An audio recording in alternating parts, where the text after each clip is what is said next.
Yeah, that photo of Mitt Romney glaring at Josh Hawley from the night of January 6th really, I think, sets the stage perfectly and helps us understand what we saw yesterday. And so, Joe, I was in the chamber yesterday during a break in the action, and I actually find that those times can be the most interesting because the cameras in the chamber are turned off, and the senators know that. And there's always a handful of reporters sitting in the gallery, so they're careful, but they're a little bit more free in their actions. And what I noticed in this break was a cluster of senators around Mitch McConnell's desk. He sits next to John Thune, the number 2, and around them were a collection of people who, some of them we know are likely to convict: Mitt Romney, Lisa Murkowski.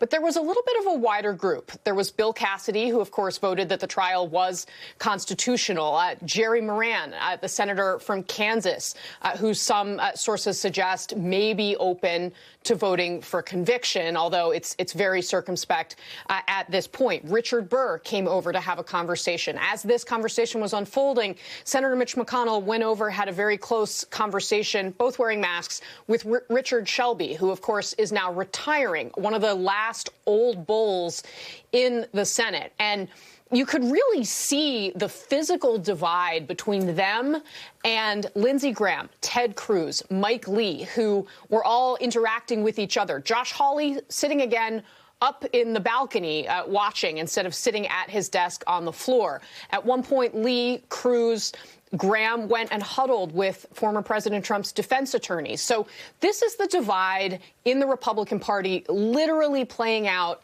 on the floor of the Senate. And that group around McConnell is fascinating to me, Joe, because we do not know how McConnell is going to vote. And while I had previously had a sense that we'd see these 5 Republicans vote to convict, or there would be some sort of landslide, it would be 20-plus people, I actually think now it's possible we could see between 9 and 12 Republicans vote to convict. It is clear that there is some sort of conversation happening among this group. So that's the reporting I'm going to be looking into today.